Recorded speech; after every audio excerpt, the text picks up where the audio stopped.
damos gracias porque tú estás aquí en medio nuestro, Señor, y realmente podemos pues acercarnos a ti, hablarte, cantarte, orarte. Y ahora, Señor, que vamos a pararnos, Señor, y a meditar en la Biblia y en lo que en ella encontramos, te rogamos, Señor, que tú nos hables, Señor. No estamos aquí por casualidad, no estamos aquí porque haya tocado, sino estamos aquí porque tú nos has traído. Y si nos has traído, seguro que algo tienes que decir a nuestros corazones, así que conforme a cómo estamos y a cómo nos sentimos, te rogamos que tú tengas misericordia de nosotros, que no merecemos nada tuyo, pero sabemos que tú eres un Dios bueno, y te pedimos que en esta mañana tú nos hables, Señor. Te lo rogamos en tu nombre, Señor Jesús. Amén. Amén. Amén. Mirad, no sé si muchos sois futboleros, yo creo que sois poquitos los futboleros, pero dejadme que os cuente algo de un portero que el Barça tuvo en los años 90. Era un portero muy peculiar. Él jugaba con pantalones largos porque tenía psoriasis, y durante algunos años solamente fue titular, y casi por las bromas de que no era muy bueno y demás se hizo bastante famoso. Este hombre se llamaba Carlos Busquets. Unos años más tarde apareció un chico joven en el primer equipo del Barça que se llamaba Sergio Busquets, y que era su hijo. Y cuando hablaban de Sergio siempre hablaban el hijo de Carlos Busquets, del que había sido el portero. Pero este chico se convirtió en uno de los mejores centrocampistas del mundo y de la historia. Y ahora, cuando se habla de Sergio Busquets y de su padre, se habla del padre de Sergio Busquets. El hijo se ha convertido en la persona importante y famosa y ha dejado un poco en el anonimato casi a su padre. Y hoy, siguiendo la carta, la serie que estamos haciendo del libro de Hebreos, hoy nos toca hablar de una persona que aparece en el Antiguo Testamento que fue muy importante. Alguien a quien no le pondríamos nunca a nuestro hijo su nombre. Se llama Melquisedec, un nombre extraño. Y la verdad es que este hombre es un hombre misterioso. Es un hombre del que no se sabe mucho, pero que es muy llamativo.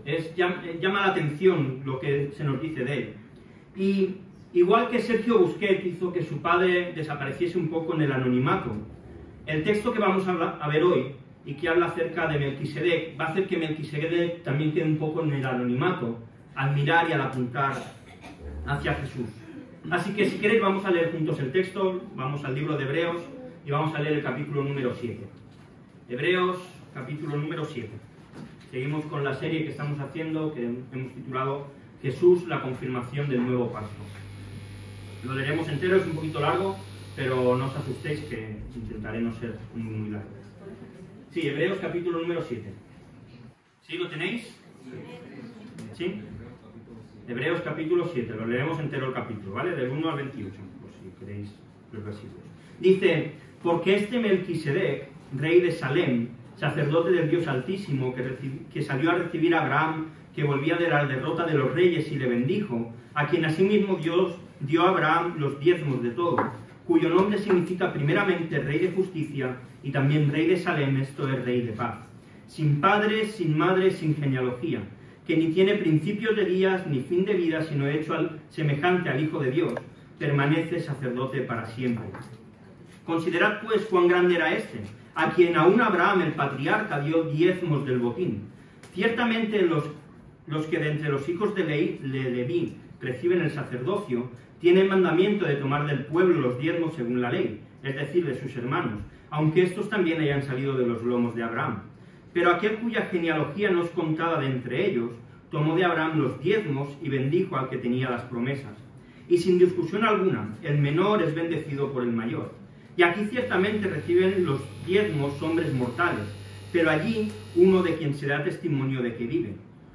Y por decirlo así, en Abraham pagó el diezmo también Leví, que recibe los diezmos, porque aún estaba en los lomos de su padre cuando Melquisedec le salió al encuentro. Si pues la perfección fuera por el sacerdocio levítico, porque bajo él recibió el pueblo la ley, ¿qué necesidad habría aún de que se levantase otro sacerdote, según el orden de Melquisedec, y que no fuera llamado según el orden de Aarón? Porque cambiado el sacerdocio, también es necesario que haya cambio de ley. Y aquel de quien se dice esto es de otra tribu, de la cual nadie sirvió al altar. Porque manifiesto es que nuestro Señor Jesucristo vino de la tribu de Judá, de la cual nada habló Moisés tocante al sacerdocio. Y esto es aún más manifiesto, si a semejanza de Melquisedec se levanta un sacerdote distinto, no constituido conforme a la ley del mandamiento, acerca de la descendencia, sino según el poder de una vida indestructible. Pues se da testimonio de él: tú eres sacerdote para siempre según el orden de Melquisedec. Queda pues abrogado el mandamiento anterior a causa de su debilidad e ineficacia, pues nada perfeccionó la ley, y de la introducción de una mejor esperanza por la cual nos acercamos a Dios. Y esto no fue hecho sin juramento, porque los otros ciertamente sin juramento fueron hechos sacerdote, pero este con el juramento del que dijo: juró el Señor y no se arrepentirá, tú eres sacerdote para siempre según el orden de Melquisedec. Por tanto, Jesús es hecho fiador de un mejor pacto. Y los otros sacerdotes llegaron a ser muchos debido a que por la muerte no podían continuar, mas este, por cuanto permanece para siempre, tiene un sacerdote inmutable, por lo cual también puede salvar perpetuamente a los que por él se acercan a Dios, viviendo siempre para interceder por ellos. Porque tal sumo sacerdote nos convenía: santo, inocente, sin mancha, apartado de los pecadores y hecho más sublime que los cielos, que no tiene necesidad cada día, como aquellos sumos sacerdotes, de ofrecer primero sacrificio por sus propios pecados y luego por los del pueblo. Porque esto lo hizo una vez para siempre, ofreciéndose a sí mismo. Porque la ley constituye sumos sacerdotes a hombres débiles, pero la palabra del juramento, posterior a la ley, al Hijo, hecho perfecto para siempre. Amén. Un texto un poco largo y quizá también difícil, pero vamos a intentar explicarlo y entender qué es lo que el autor de Hebreos está queriendo decir. Y mirad, me gustaría que contestásemos en esta mañana, y es en lo que me quiero basar, a tres preguntas. La primera: ¿quién es Melquisedec? Necesitamos entender este personaje misterioso. La segunda: ¿cómo fue el sacerdocio que llevó a cabo Melquisedec? Y la tercera: ¿cómo es el sacerdocio del Hijo de Dios, de Jesús? Así que si nos metemos en la primera pregunta, ¿quién es Melquisedec?, nos podemos decir dos cosas de él. Y la primera la encontramos en los versículos del 1 al 3. Y es que Melquisedec es alguien parecido al Hijo de Dios. ¿Qué sabemos de Melquisedec? Sabemos que era un sacerdote de Dios, que Abraham va a una batalla y después de que Abraham vuelve le ofrece diezmo del botín que Abraham ha recogido. Esto se nos narra, según lo que buscan en Génesis 14.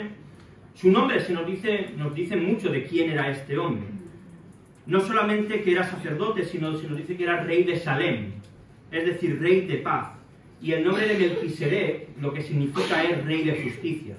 No sabemos quiénes fueron sus padres, no sabemos si tuvo hijos o no tuvo hijos, no sabemos dónde nació, no sabemos dónde murió.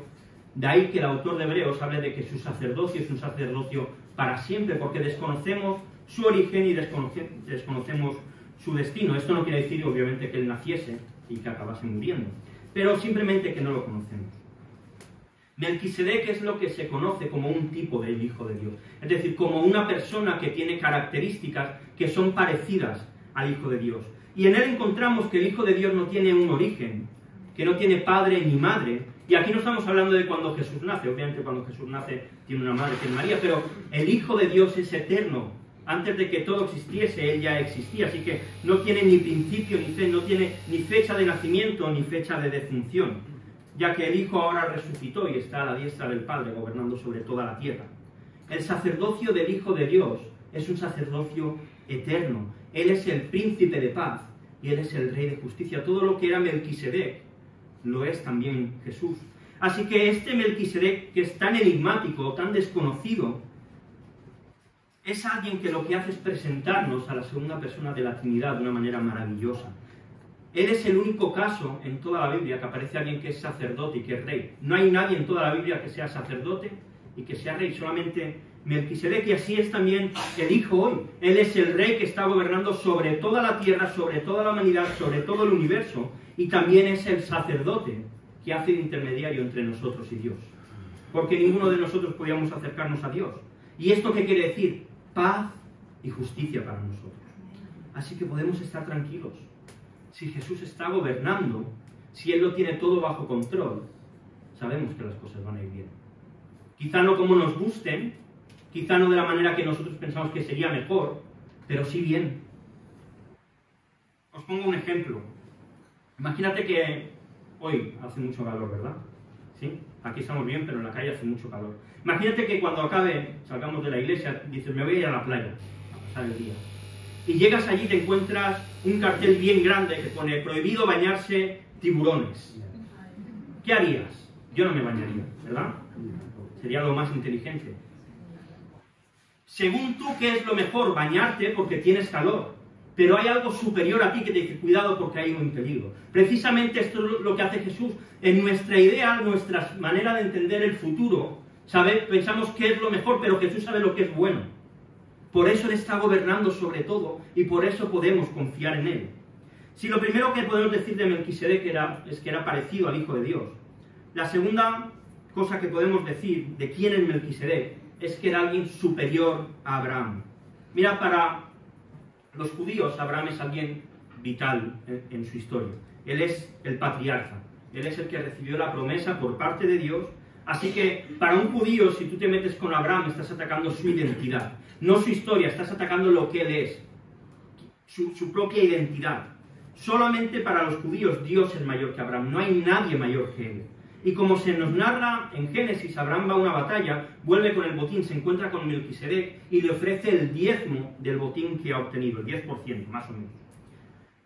¿Esto qué quiere decir? Por un lado, que Abraham estaba reconociendo que Melquisedec era un sacerdote válido con Dios. Si no, él no le hubiese ofrecido nunca este diezmo. Y otra cosa presenta esto, que Abraham se ve inferior a Melquisedec. Nadie que está en un nivel superior ofrecía diezmos a nadie, era al revés. El que estaba por debajo ofrecía diezmos a alguien que estaba por encima. Y Abraham, dice el texto, que lo que está haciendo es ofrecer no solamente diezmos por él, sino por toda su descendencia, por todos los sacerdotes que iban a llegar posteriormente de la tribu de Leví. Así que aquí claramente vemos que Melquisedec es alguien superior a Abraham, que de lo que tiene, de lo que ha ganado del botín, le ofrece ese diezmo. Y aunque es verdad que Melquisedec no era descendiente de la familia de Leví, es decir, no había ninguna ley que dijese que había que darle diezmos, él lo recibe. Y esto creo que nos tiene que hacer reflexionar sobre qué es lo que nosotros le damos a Dios. Abraham había sido bendecido en esa batalla y decide de aquello que ha recibido darle a Dios. Y yo te pregunto, ¿te ha bendecido Dios en algo? ¿Sí? Menos mal, amén. Amén. ¿Qué es lo que le das a Dios? ¿Qué es lo que le ofreces a Él? ¿Qué haces con las bendiciones que Dios te da? Y no hablo solamente de dinero, estoy hablando de tiempo, estoy hablando de fuerzas, estoy hablando de esfuerzo, estoy hablando de tu familia, de tu salud. A veces pensamos que darle a Dios es ofrecer dinero. Y sí es parte de ser agradecidos con Dios, que parte de lo que Dios nos da, darle a Él. Pero no es solamente esto. Y lo que me llama la atención es que cuando tú lees la historia de Abraham y Melquisedec no va a Abraham y le dice, oye, me tienes que dar el 10% del botín. Melquisedec no lo hace, es Abraham el que toma la iniciativa y se lo ofrece. Y ojalá nosotros seamos igual de generosos con Dios, dándole de aquello que Él nos ha dado. De nuestro tiempo, de nuestro dinero, de nuestro esfuerzo. ¿Qué le estamos dando a Dios? Porque a veces tengo la sensación, y hablo por mí, que le damos lo que nos sobra. Bueno, yo tengo mi botín, y si me sobra un 5, le doy un 5, si me sobra un 1, le doy... ¿Qué le estamos dando a Dios? Porque si Él nos ha dado vida eterna, si Él nos ha dado salvación, ¿cómo podemos ser rácanos con alguien que nos ha dado tanto? Que el Señor nos ayude a ser generosos en ofrecer todo lo que tenemos a Dios. Ya sabemos quién es Melquisedec, alguien que se parecía al Hijo de Dios, alguien que es superior a Abraham. Vamos a ver cómo era su labor, su sacerdocio. En los versículos del 11 al 14 se nos narra cuál es el origen del sacerdocio de Melquisedec comparado con los otros sacerdotes que vendrían después, que eran descendientes de Leví. Mirad, cuando Dios le da a Moisés la ley en el desierto, Dios decide y determina que solamente aquellos que son de la tribu de Leví, no de los 12 hijos de Jacob, de Israel, podrían ser sacerdotes. Ellos eran los únicos a los que Dios les permitía que llevasen a cabo esta tarea. Ninguna otra persona que no fuese descendiente de Leví podía llevar a cabo esta tarea, porque Dios lo había decidido así. Y ante esto el autor de Hebreos llega a una conclusión. Dice, si el sacerdocio que llevó a cabo esta gente, los descendientes de Leví, hubiese sido perfecto, lo hubiesen hecho todo bien y no hubiese habido ningún error, entonces ya no haría falta más sacerdotes. Y el autor de Hebreos observa desde el momento en que Dios pone esta ley hasta la destrucción del templo en el año 70 después de Cristo. Realmente, si esto hubiese sido perfecto este tiempo, ya no haría falta que apareciese otro sacerdote, porque ya se había hecho bien la tarea. Pero hacía falta porque esos sumos sacerdotes no fueron perfectos. Eran humanos imperfectos que habían fracasado en su intento de llevar a Israel a la salvación. Israel una y otra vez, lo vemos en toda la Biblia, que empiezan a ir bien y se desvían. Dios les vuelve a meter en vereda y se vuelven a desviar. Los sumos sacerdotes fallaban. Por eso la muerte de Cristo lo que hace es acabar con ese sacerdocio levítico y trae uno nuevo, uno como el de Melquisedec. Parecía que de alguna manera Dios había olvidado de este sumo sacerdocio. Que Dios había empezado con el sacerdocio levítico, pero Dios no se ha olvidado. Había habido una pausa para que el ser humano, para que Israel se diese cuenta que por sus fuerzas no podía. Que por muy bueno que fuese ese sumo sacerdote era alguien imperfecto y que no podía hacer nada, que por ellos mismos no se podían salvar.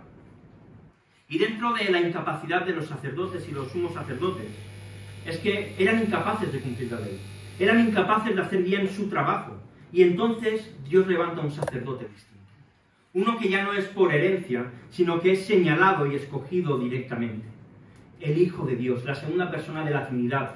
Jesucristo es escogido como sacerdote, y esto que implica también que la ley cambia, hay un cambio legislativo en esto, pero no como algunos dicen, bueno, ahora estamos en la gracia, podemos vivir como nos dé la gana, ya no estamos en la ley, ya no hay que cumplir lo que nos aparece en el Antiguo Testamento, podemos hacer lo que queramos. Todo lo contrario, Jesús trae un sumo sacerdocio mayor. Jesús trae una ley que dice, ¿oísteis que fue dicho? Pues yo os digo, Jesús la lleva a un nivel mucho más alto. Coge la ley del Antiguo Testamento y la pone más difícil aún de cumplir. Mirad Mateo 5, 17 al 20. Dice, no penséis que he venido para abrogar, es decir, para cancelar la ley, o a los profetas. No he venido para cancelar, sino para cumplir. Porque de cierto os digo que hasta que perezca el cielo y la tierra, ni una jota ni una tilde, esto se refiere porque eran las letras más insignificantes dentro del alfabeto judío, perecerá de la ley, hasta que todas las cosas sean hechas. De manera que cualquiera que rompiera uno de estos mandamientos muy pequeños, y así enseñe a los hombres, muy pequeño será llamado en el reino de los cielos. Mas cualquiera que haga y enseñe, este será llamado grande en el reino de los cielos. Porque os digo que si vuestra justicia no fuera mayor que la de los escribas y los fariseos, no entraréis en el reino de los cielos. Aquí Jesús, y déjame explicarte esto, aquí Jesús no está poniendo un nivel más alto para que sea más difícil llegar al cielo, sino que Jesús lo que quiere hacer es demostrarnos que por mucho que nosotros nos esforcemos, que por muy buena gente que seamos, que por muy buen corazón que tengamos, que por muy buenos sentimientos, somos incapaces de cumplir la ley, y si rompemos un mandamiento nos vamos al infierno. Eso es lo que Jesús está explicando aquí, que es imposible que tú y yo cumplamos la ley que Dios ha marcado. No podemos de ninguna manera. Por tanto, ¿qué ha hecho Jesús? Dice, yo no voy a cancelar la ley, sino que voy a cumplirla. Jesús viene a la tierra para cumplir lo que tú y yo no podemos cumplir, para ocupar nuestro lugar y vivir una vida perfecta que tú y yo no podemos vivir de ninguna manera, para que mi salvación y tu salvación no dependa de lo que tú hagas, sino que dependa de lo que Jesús ha hecho en la cruz. Para eso viene Jesús, para eso se levanta un nuevo sumo sacerdote, no levítico, no arónico, sino como Melquisedec, uno perfecto. Jesús lleva la ley al máximo nivel de legalismo para demostrarnos que le necesitamos y queremos ser salvos. Que no hay otra manera de hacerlo. ¿Y sabes lo que hace Jesús? En tu nombre y en el mío cumple la ley. Para que cuando Dios nos ve, si nuestra fe está puesta en Jesús y le hemos creído como nuestro Salvador, cuando Dios te mira a ti, no te ve a ti, ve a Jesús. Y entonces te ve perfecto. Como si no hubiese roto un plato en tu vida. Cuando nos hemos cargado la vajilla entera y la cristalería también.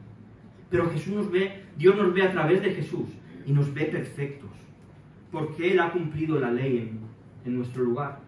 Y esto hace que nuestra perspectiva cambie, hace que podamos vivir en una libertad absoluta. Mira, cuando las normas son la obligación de vivir, eso es una losa tremenda. Yo muchas veces he intentado obligarme a ir al gimnasio. ¿Sabéis lo que pasa? A las 2 semanas dejo de ir. Porque es pesado eso.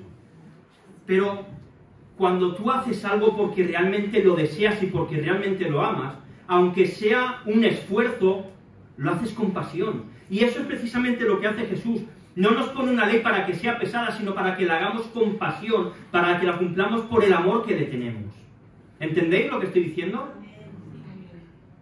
Jesús viene a cumplir la ley para que para nosotros cumplirla sea un motivo de alegría, porque le estamos bendiciendo a Él.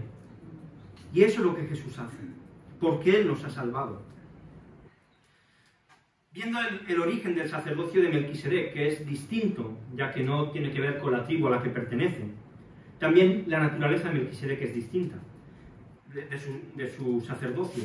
Mientras que los sacerdotes que vienen de Leví son por la ley, como ya hemos dicho, la naturaleza de su sacerdocio y la del Hijo es distinto, dice el versículo 16, por el poder de una vida indestructible.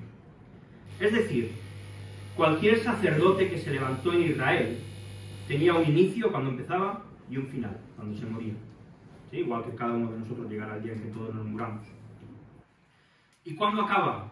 Acaba en el año 70 después de Cristo, cuando se destruye el templo, y ahí ya se acaban los sacerdocios, y a día de hoy ya no hay sacerdocios en Israel. Pero en cambio el sacerdocio de Melquisedec, dice el texto que es indestructible, que nada ni nadie lo puede destruir, ni lo puede parar. Es algo que permanece para siempre y que nunca va a desaparecer. ¿Y sabes por qué? Porque el Hijo, porque Jesucristo es aquel que nunca te va a fallar. Es aquel que siempre va a estar a tu lado. Mira, los sacerdotes del tiempo terrenal, alguien les podía sobornar para que hiciesen las cosas de otra manera. Alguien podía darles algo y convencerles de que actuaran de manera incorrecta. A Jesús nadie le soborna. A Jesús nadie le puede convencer. Nosotros a veces, si somos sinceros, intentamos sobornar a Jesús. Vamos a orar con la lagrimita, con la vocecita de pena. Señor, por favor. A Jesús no le podemos manipular sentimentalmente, como hacen los niños con los padres. ¿Aún somos sacerdote humano? Sí. Pero a Jesús es imposible. Y Él, eso quiere decir que va a permanecer siempre fiel a lo que Él ha dicho. Que nunca va a fallar. El Hijo es el sumo sacerdote que no te va a fallar nunca. Dice el salmista, aunque mi padre y mi madre me dejaran, yo sé que tú estarás conmigo. Y esta es la realidad. Aunque cualquier persona, aunque te fallen todos tus amigos, toda tu familia, tus padres y tus hijos, Jesús no te va a fallar. Jesús va a estar a tu lado. Así que podemos tener confianza, Él siempre va a ser un buen intermediador entre tú y Dios.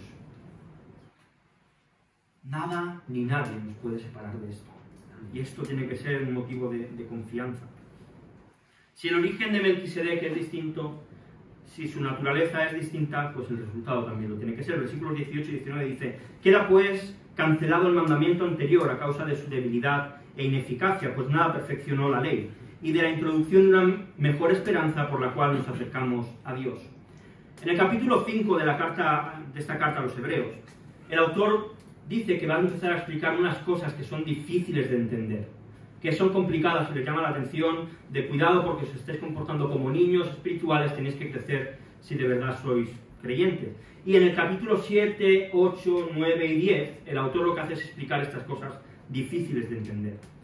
Claro, nosotros leemos esto y bueno, tiene su dificultad, pero quizá no es tan difícil. Pero por un momento, ponte en los pies de un judío que vive en Palestina, en Israel, en el siglo I, que ha visto que Jesús ha muerto, pero él sigue yendo al templo a ofrecer sacrificios, él sigue celebrando las fiestas, él sigue pues yendo al templo una vez a la semana.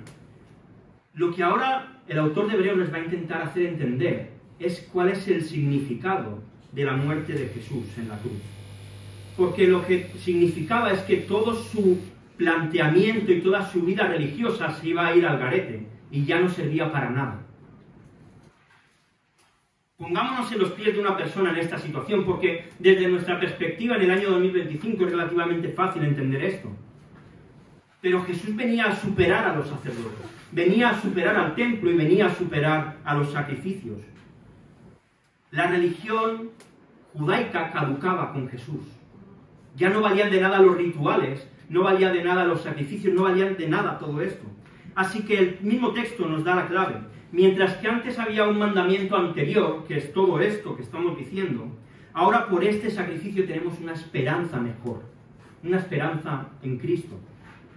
Mientras que el mandamiento queda anulado, Cristo lo que hace es llevarnos directamente y de la manita dentro de esta esperanza.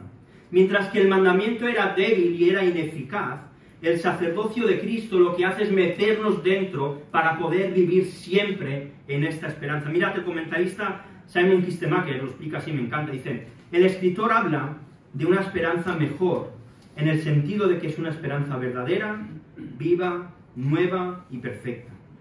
Es la esperanza que el creyente tiene en Jesucristo a través de su Evangelio. Y esta buena noticia para el creyente, tres cosas: perdón de los pecados, vida eterna y entrada al cielo, constituye la esperanza mejor que supera la reglamentación anterior. Tres cosas en las cuales nosotros tenemos que vivir. Es nuestra esperanza. Nuestros pecados han sido perdonados, tenemos vida eterna y vamos a estar en el cielo en el futuro. Y mira, si tú no crees en Jesús, hoy es un buen día para que lo hagas. Porque vivir una vida sin esperanza es terrible. Vivir una vida sin saber qué va a pasar mañana es terrible. ¿Sabes qué? Yo si me muero me voy contento. Porque mis pecados han sido perdonados, porque tengo vida eterna y mi futuro está en el cielo. Y solamente a través de creer en Jesús, de nada más. Jesús no pide que hagas nada, no pide que des nada, no pide que cambies nada, solamente que creas en Él. Y el resto de cosas pasarán. Tres cosas en esta esperanza: perdón de pecados, vida eterna y cielo. Lo contrario, porque no podemos tampoco ocultar las cosas: ira de Dios, muerte espiritual, infierno. Tú mismo, lo que yo diga no te va a hacer cambiar de nada. Pero hoy estás recibiendo una invitación por parte de Jesús a que te acerques a Él. Porque mañana no sabemos si llegará.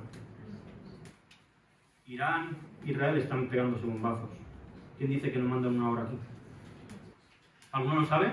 Yo no. ¿Quién dice que no entrará aquí alguien con una metralleta y nos pega tiros a todos? Yo no lo sé. Mañana no sabemos qué pasará. Así que hoy Jesús te está llamando. No te hagas el duro. Acércate a Él.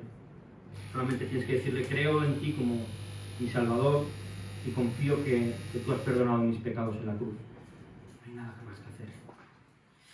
Hasta aquí, que hemos visto cómo fue, quién es Melquisedec, cómo fue su sacerdocio, tanto en su origen como en su naturaleza, como el resultado diferente a los sacerdotes humanos que han habido. Vamos a ver ahora cómo es el sacerdocio del Hijo.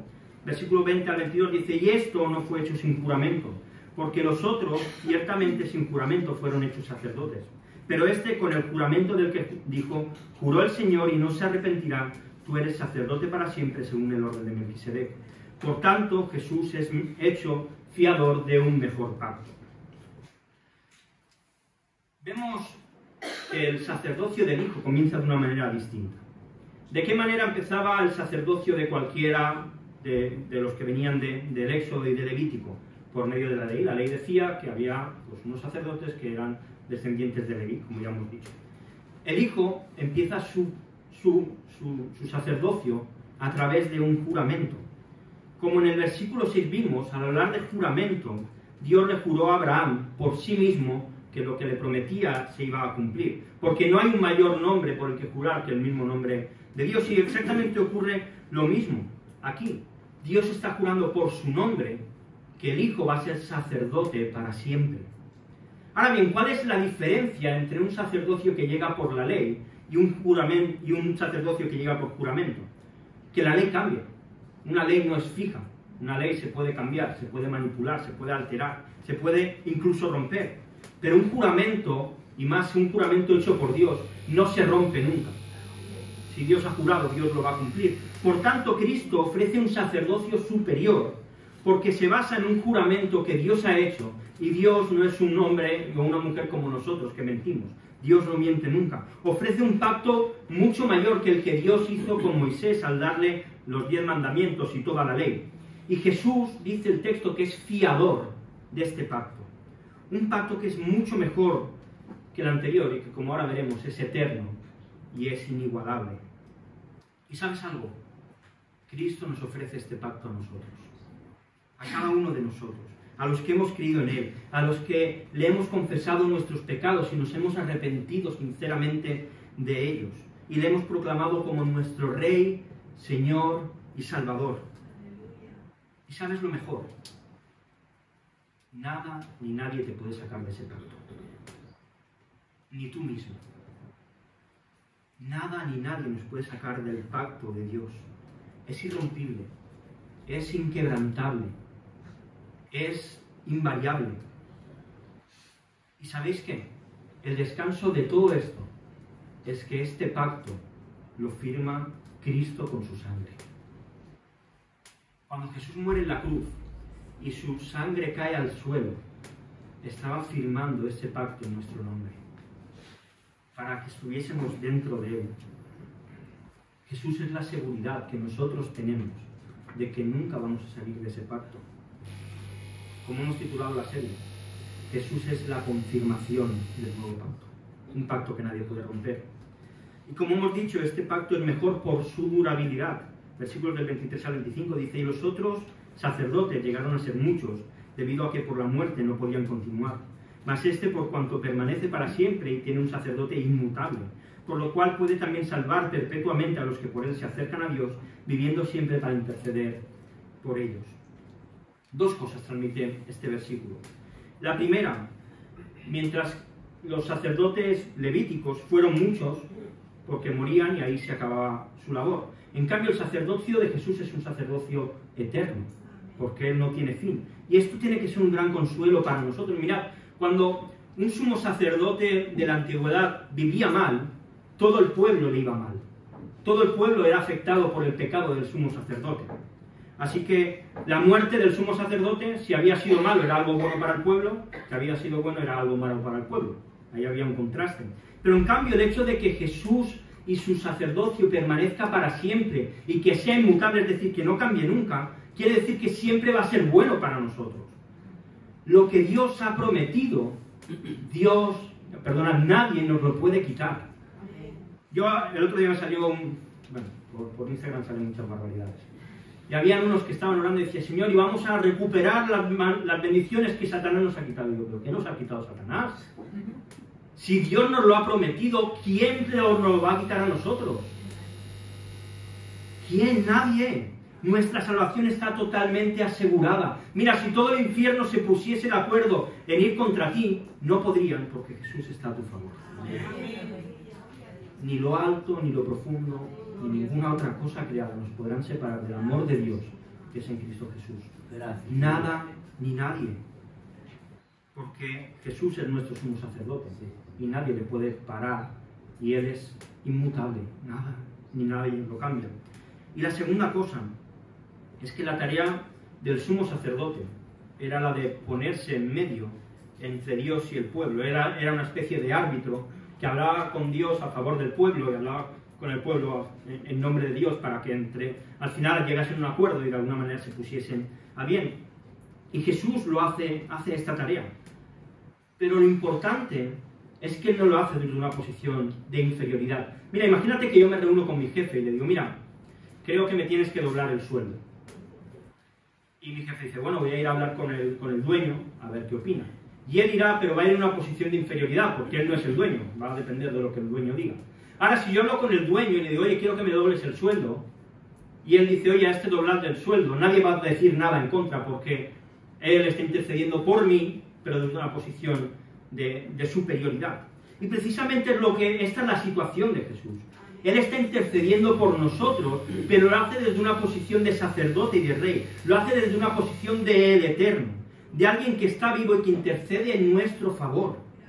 Mirad, el Catecismo Mayor de Westminster ahí lanza una pregunta que es: ¿cómo Cristo intercede por nosotros? Y quiero leer la respuesta. Dice: Cristo intercede apareciendo en nuestra naturaleza, es decir, como humano, continuamente delante del Padre en el cielo, por el mérito de su obediencia y sacrificio en la tierra, por declarar su voluntad de haberlo aplicado a todos los creyentes, por responder a las acusaciones hechas contra estos en procurar, dice, es decir, obteniendo o adquiriendo la tranquilidad de conciencia a pesar de las caídas diarias, así como el acceso con toda confianza al trono de la gracia y la aceptación de sus personas y servicios a Dios.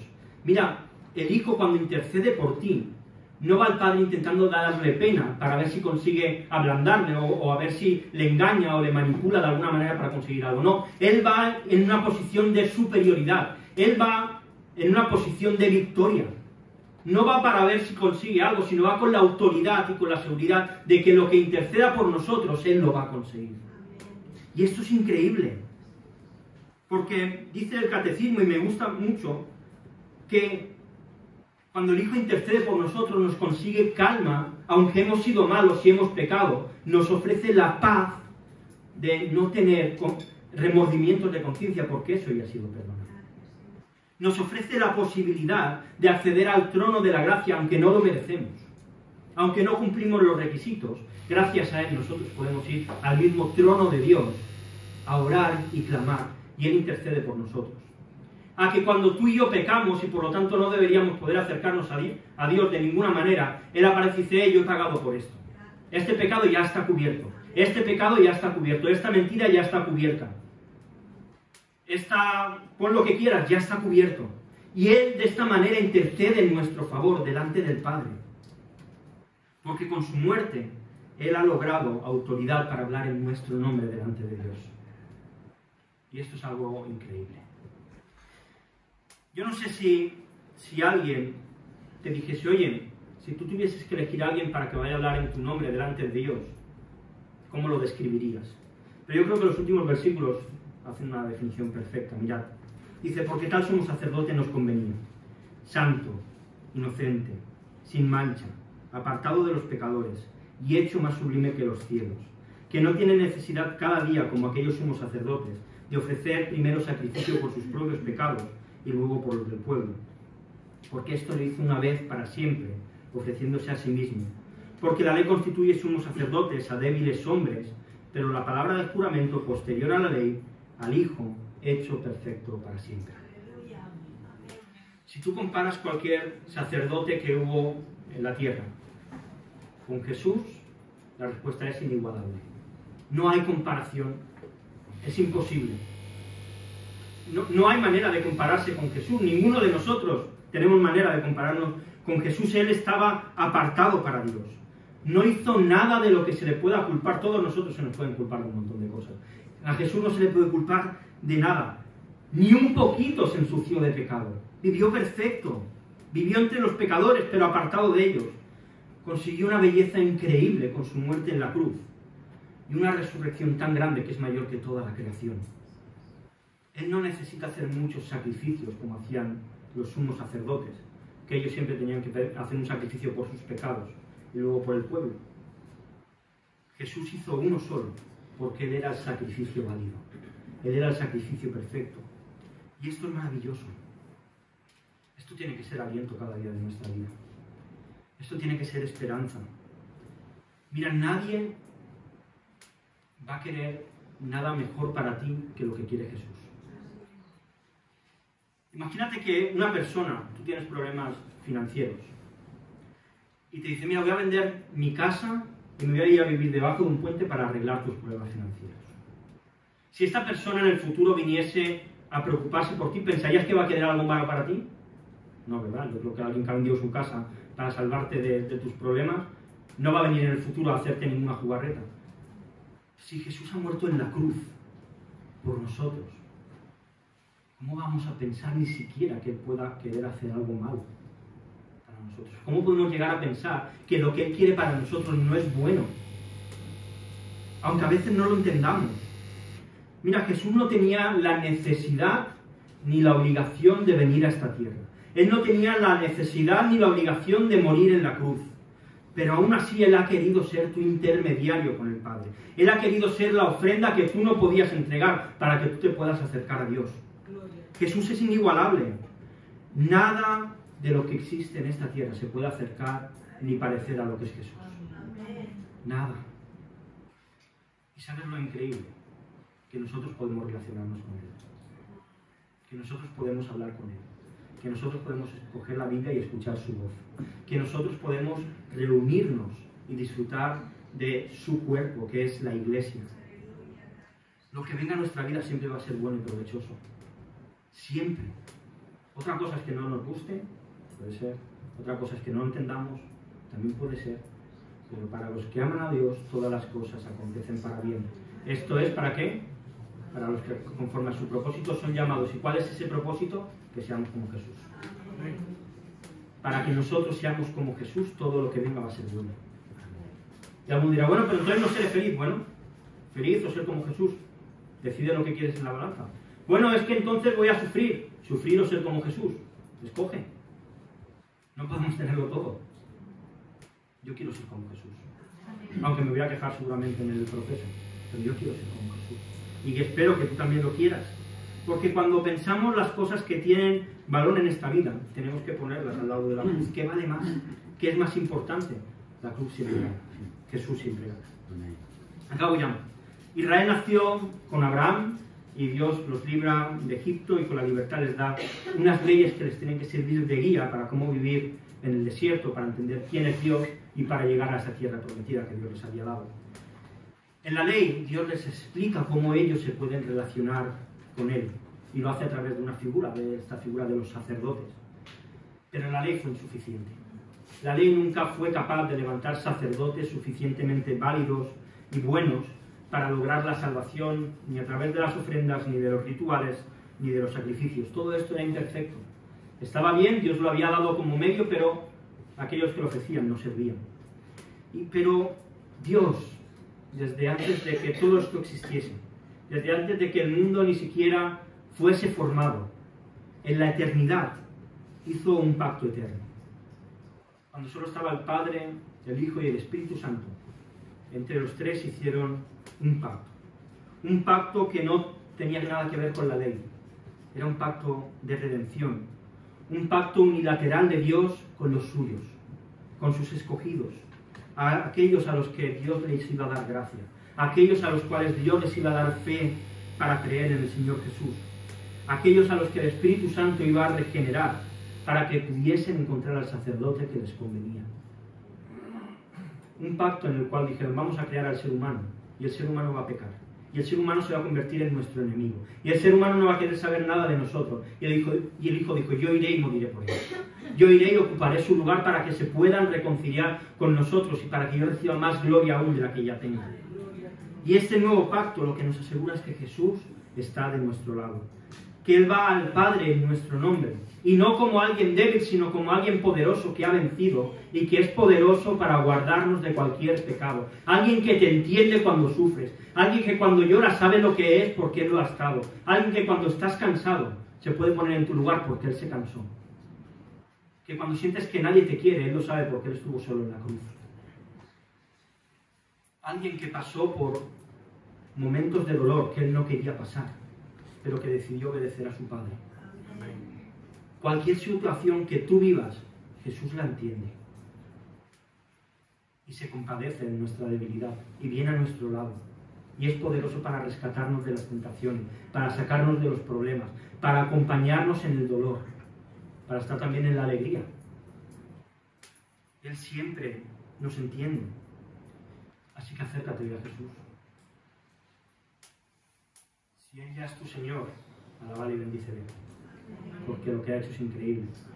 Si Él aún no lo es, arrepiéntete de tus pecados, porque no sabes si mañana va a llegar. No sabes si vamos a salir de esta sala. No sabemos nada. Pero yo hay algo sí que sé. Que Jesús ha perdonado mis pecados. Que Jesús me ha dado vida eterna. Y que en el futuro estaré con Él en el cielo. Vamos a orar. Señor, gracias porque tú has firmado un pacto nuevo, Señor. Y lo has hecho con tu sangre. Un pacto, Señor, perfecto. Tú te ofreciste como el sacrificio perfecto, como ese cordero sin mancha que el Padre reclamaba, como una sangre pura, como una sangre verdadera. Y queremos glorificarte, Señor, porque nos has dado tantas cosas. Y eres tan bueno con nosotros, tienes tanta paciencia, Señor. Gracias por interceder en nuestro nombre. Gracias por rescatarnos. Gracias por venir a sacarnos de las tentaciones, Señor. Gracias por alinearte con nosotros en nuestro dolor, por entendernos, por haber vivido una vida perfecta y haberla aplicado a nosotros, Señor. Gracias porque a través de ti somos inocentes, porque a través de ti somos santos, porque a través de ti somos perfectos. Y por eso, Señor, si en esta mañana alguien de los que estamos aquí no te conocen, Señor, lleve mucho tiempo o poco tiempo viniendo a la iglesia, si hay alguien que no te conoce, revélate tú a su corazón. Esto solo son palabras, lo que yo he dicho, pero tu obra es verdadera y los que estamos aquí somos evidencia de esto. Revélate, Señor, a los corazones que no te conocen y a aquellos que te conocemos, Señor, danos gozo, danos alegría para alabarte y para bendecirte en esta mañana, Señor.